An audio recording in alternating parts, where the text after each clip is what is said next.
Madeleine McCann. You might be wondering, who is she? On May 3rd, 2007, this young girl went missing. TikTok kinda cropped it out, but she went missing in Praia de Luz in Portugal. Here's a bit of backstory. This is the hotel where they stayed at.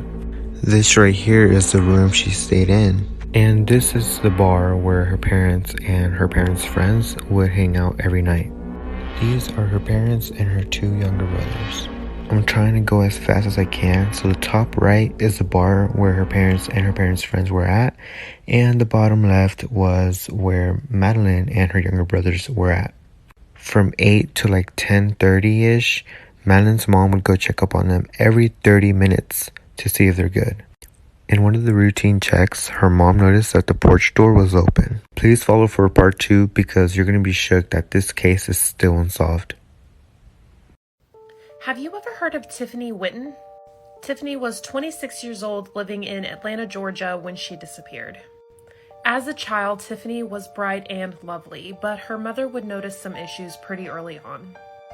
Tiffany would sometimes steal toys from other children and then tell her mother that they had given them to her. And as Tiffany grew older, she became more and more rebellious. She dropped out of high school her sophomore year and then became pregnant. Tiffany did decide to give this baby up for adoption, and this really seemed to affect her.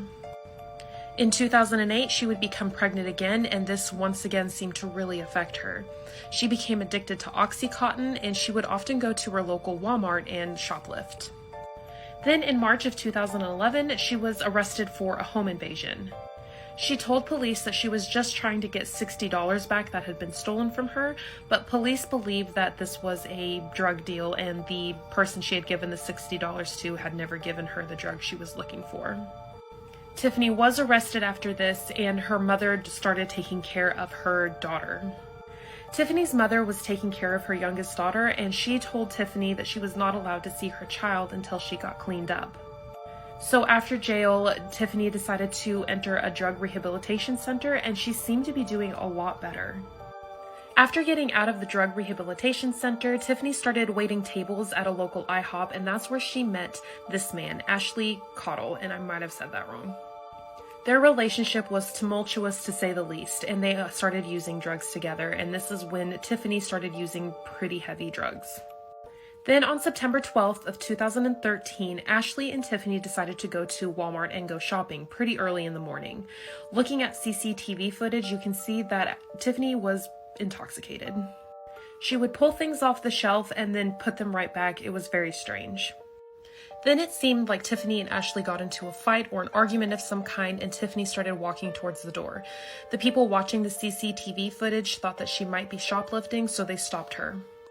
Ashley was standing in the background just watching the whole scene unfold, and the loss prevention officer had grabbed Tiffany by her handbag strap. Tiffany got away from him and ran into the night, and she has never been seen again. Part 2 will be up tonight. Damien Nettles was just 16 years old when he disappeared from the Isle of Wight on the 2nd of November 1996.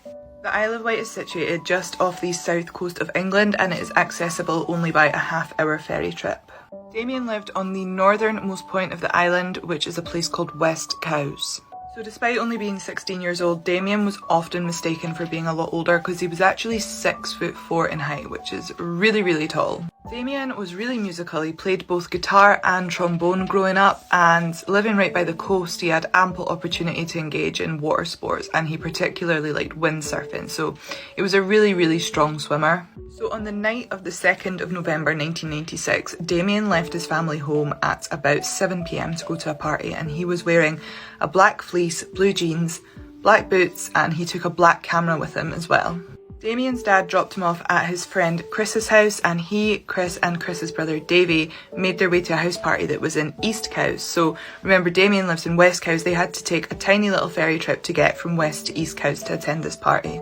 Now, when the three boys arrived at this house, it was quickly apparent that the party that they were supposed to be attending wasn't the vibe that they thought it would be. They were expecting like an actual party. But it was mostly just couples that were just hanging out in a house. It was very, very low key, and not long after arriving, Damien made it clear that he wanted to leave. Now we're not really sure if this is because he was just bored, because it wasn't his sort of thing, Maybe he felt left out because he wasn't there with his girlfriend that he had at the time, or whether he wanted to go and buy weed. So the reason that he actually wanted to leave the party isn't clear, but we just know that he wanted to leave pretty much immediately after arriving. Chris left with Damien at 9:30 p.m. and the two boys got on a ferry back over to West Cowes. The two boys stopped at a shop to buy cider and then they made their way up to Cowes High Street where they tried getting into a number of pubs. Now, Damien often didn't have any trouble getting into pubs because of his height, but Chris looked a little bit more his age. Remember, both boys are 16, so they're too young to get into pubs. Now, some years after the disappearance, Chris would confirm that Damien had been known to take drugs sometimes. But Chris was adamant that that night Damien hadn't taken anything. He was just drunk. He had just been drinking. At 10 p.m. that night, Damien is seen on surveillance footage walking into a chippy on the high street called Yorkie's. He's only in the chippy for a couple of minutes and he leaves without buying anything. This is when the two boys, Damien and Chris, begin to walk home. They kind of accept defeat. They're not both going to get into a pub that night. It's time to just call it a night. They walked towards both of their houses and they parted ways at Granville Road, which is where they would usually part ways. The last that Chris saw of Damien was when he walked up the steps in Northwood Park, which is the way he would usually go when he was going home. But Damien didn't go home. Come back for part 2. Have you ever heard of Lisa Irwin? Lisa was born in Kansas City, Missouri on November 11th of 2010.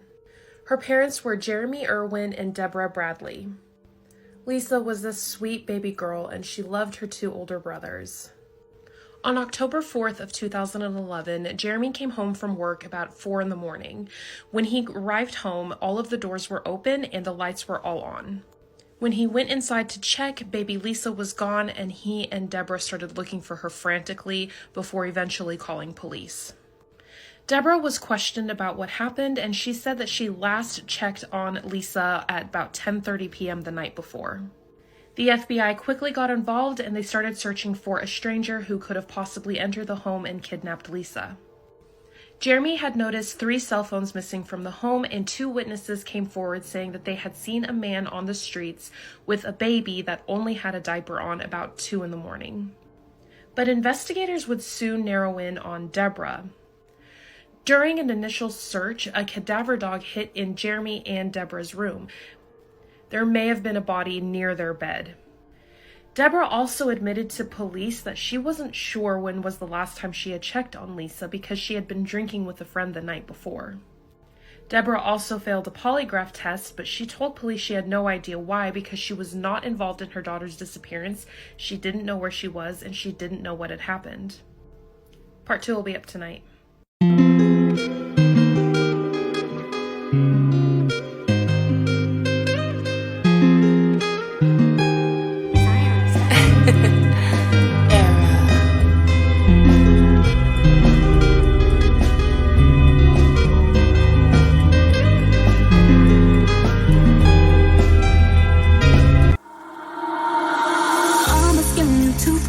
Before our best days they all slip, fall straight through our fingertips. Why'd you wanna throw away us because of one mistake? I'm only a human, babe.